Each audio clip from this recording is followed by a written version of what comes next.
Bonjour à tous.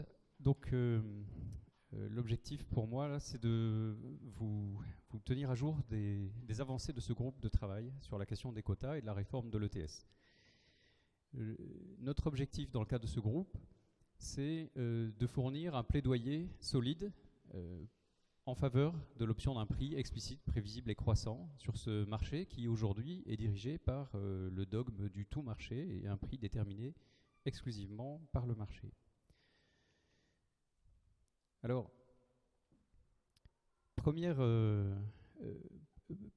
partie de cette présentation, quelques chiffres clés sur ce marché du carbone, le UETS donc, et les réductions d'émissions qu'il a pu engendrer ou pas, et son attractivité pour les investissements.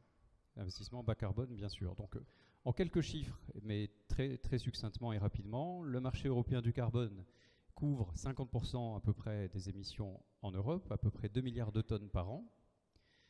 Les principaux secteurs qui, à eux seuls, font 80% de ces émissions sont la combustion, les raffineries, le ciment, le fer-acier. Sur les 28 pays, 8 à 9 font 70% des émissions.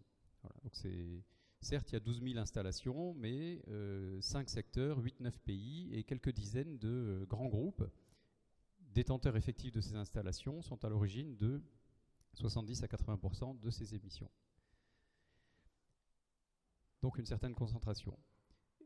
Le point qui est un peu ennuyeux avec cet aspect, avec le volet émissions de CO2, c'est que, comme nous l'explique et le détermine mois après mois I4CE, ex-CDC Climat, voire les travaux d'Emilie Alberola à ce sujet, l'essentiel des réductions d'émissions sur les installations industrielles qui sont couvertes par ce marché de quotas n'est pas dû au marché, mais plutôt aux autres politiques publiques.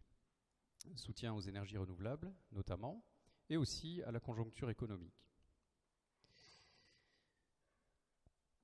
Au-delà du volet émissions de CO2, la question du financement de l'atténuation des changements climatiques. Donc le chiffre qu'on a en tête, l'ordre de grandeur qu'on a en tête, c'est qu'il faut 1% du PIB mondial pour financer l'atténuation des changements climatiques, ce qui en Europe, 1% du PIB, nous ramènerait à 185 milliards d'euros. Le marché européen du carbone, par le biais des enchères, a généré 3,5 milliards, donc à peu près 2% du besoin. Et on a besoin de tout le monde, donc c'est absolument pas un propos pour le dénigrer, c'est juste pour le situer et bien se rappeler que même si c'est, comme nous le dit la Commission, le fer de lance de la stratégie européenne en matière d'atténuation du changement climatique, il faut qu'on ait d'autres fers au feu aussi, sinon on n'y arrivera pas.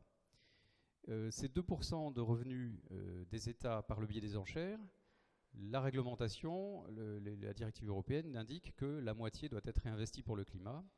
Et donc c'est 1% du besoin, et non plus 2%, dont on sait que l'ETS contribue,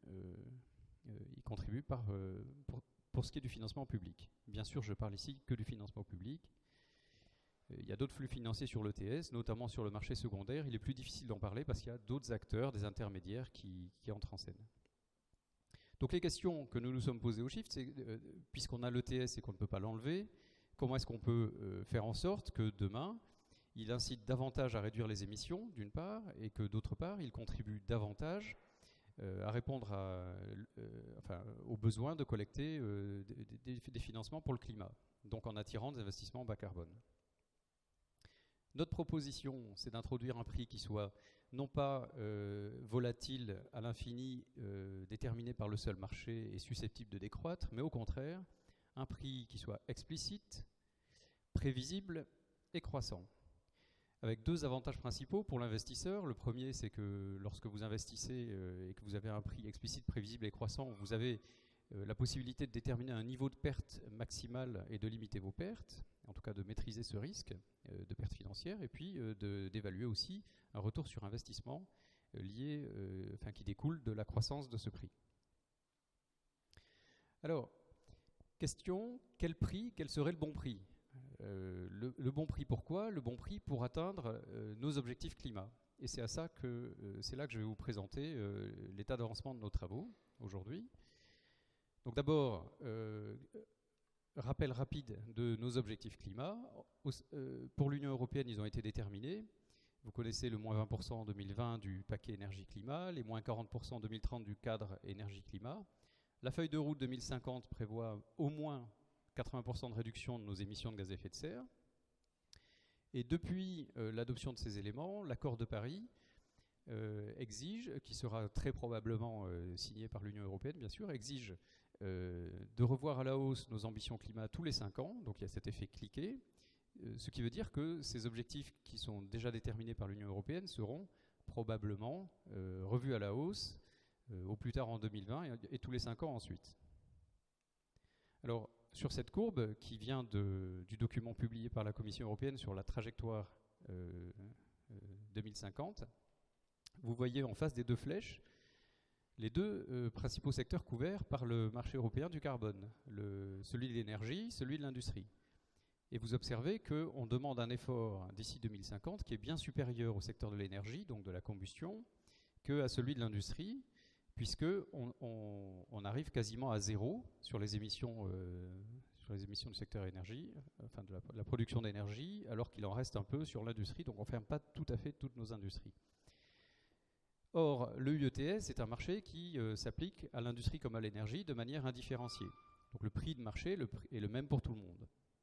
Donc en lui-même, il ne reflète pas cette différence d'incitation, si ce n'est par le biais d'avoir d'un côté des quotas gratuits pour l'industrie, en partie, pas à 100%, et de l'autre des quotas acquis à titre onéreux aux enchères auprès des États par les secteurs de l'énergie.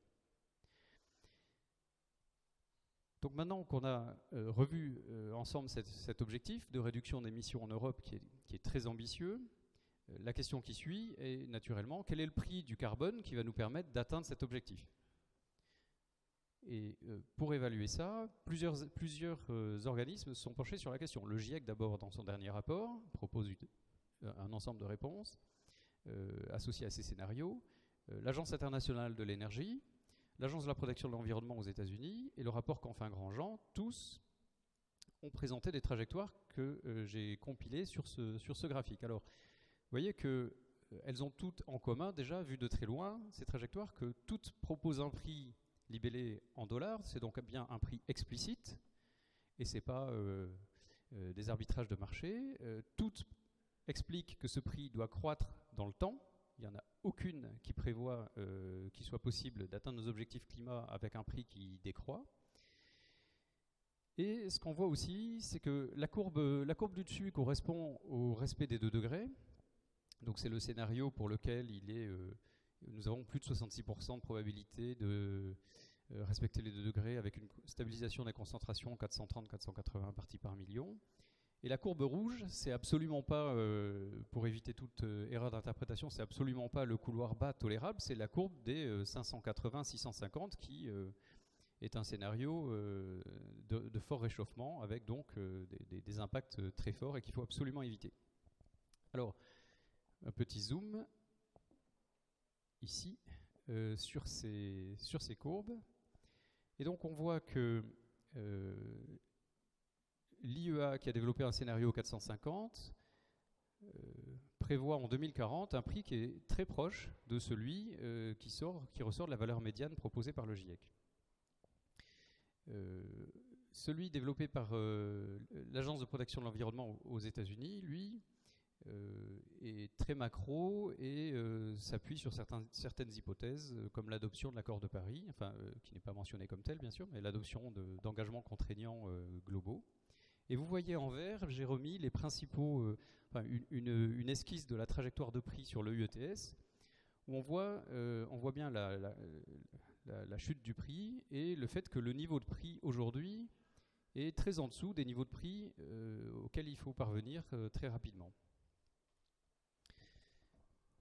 Dans le tableau qui est là-dessus, qui est au-dessus de la diapositive, j'ai repris les chiffres qui permettent d'encadrer ce prix. Donc, si on veut respecter nos 2 degrés, nos objectifs politiques, le bon prix en 2020, enfin le prix qui permettrait de le faire, c'est $80 dès 2020, 90 dès 2030, 140 en 2040 et 220 en 2050.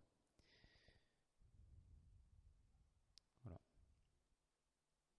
On note qu'avec un prix qui serait en 2020 le double de celui qu'on a aujourd'hui en 2016, donc si l'ETS faisait x2 d'ici 2020, on serait à $15, ce qui nous amènerait à la trajectoire qui n'est pas compatible avec nos objectifs de politique publique. Donc on a un vrai problème de niveau de prix, on a un problème de prévisibilité et on a un problème de croissance de ce prix.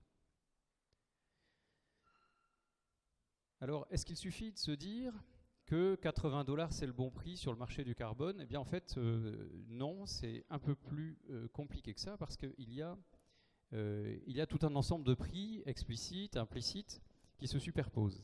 C'est ce que nous avons essayé de montrer sur cette diapositive. Alors, il y a d'abord les subventions aux énergies fossiles, que l'OCDE estime en Europe de l'ordre de 115 $ la tonne. Et c'est donc depuis moins 115 $ qu'il nous faut arriver au plus 80 euros ou dollars. Si vous voulez bien pour l'exercice, on va dire qu'un dollar vaut 1 euro, d'ici 2020.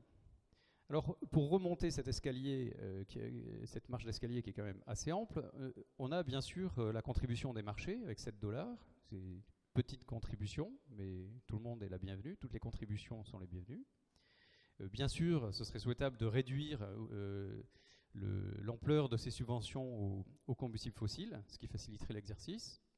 Néanmoins, si elles sont là, c'est aussi, elles font partie du paysage et les retirer, c'est aussi un exercice délicat. Il y aura des gagnants, des perdants, etc., des vulnérabilités.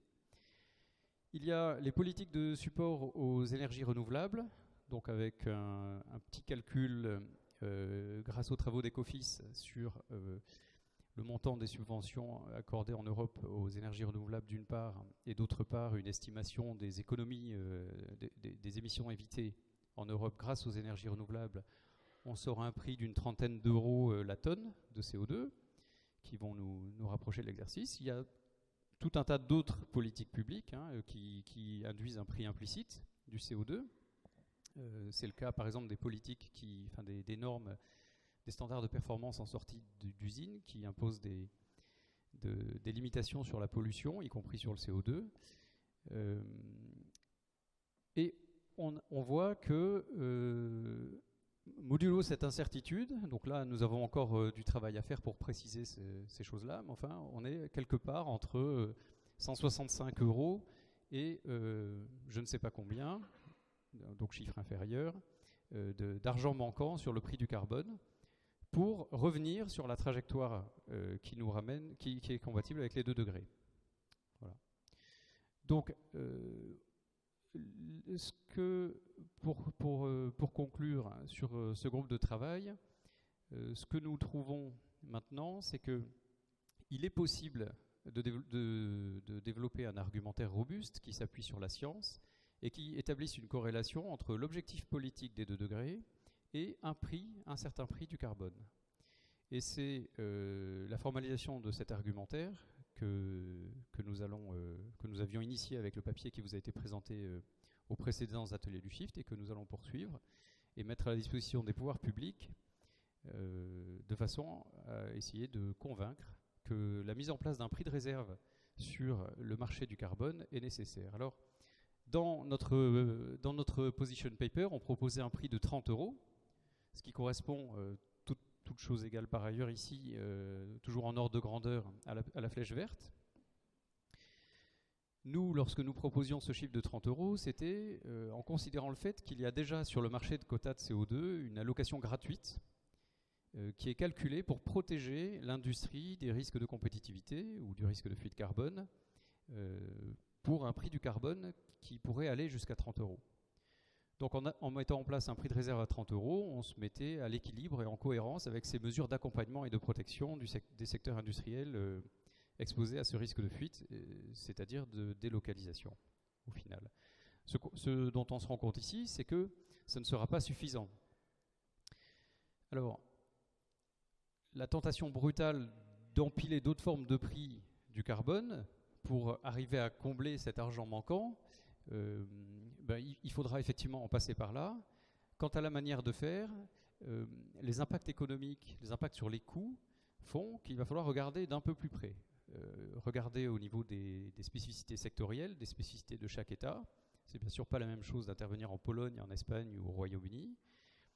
Et là aussi, c'est ce que la suite de notre travail va devoir nous amener à produire, c'est-à-dire des recommandations pour mettre en place ce prix, pour combler cet écart de prix sur le carbone en Europe, en utilisant le prix de réserve sur le marché des quotas, mais en utilisant aussi les prix implicites et explicites qui peuvent être amenés par d'autres formes de politiques publiques, des taxes, des normes, des directives, tout en ayant le soin d'être efficace pour l'environnement d'abord, coût efficace ensuite, et en prenant compte de toutes les spécificités, donc secteur économique et pays. Voilà. La particularité de notre approche, c'est qu'on hiérarchise bien nos objectifs. C'est d'abord éviter le changement climatique, ensuite être coût efficace, et donc on va d'abord chercher à réduire les émissions et ensuite à le faire au moindre coût. On ne se satisfera pas d'avoir réduit très peu, mais de se réjouir que ça n'ait pas coûté très cher. Voilà. Je vous remercie pour votre attention. Si vous avez des questions... Pardon ? De Pierre ? Ok. Eh bien, si vous avez des questions, gardez-les pour après. Pierre Lachaise.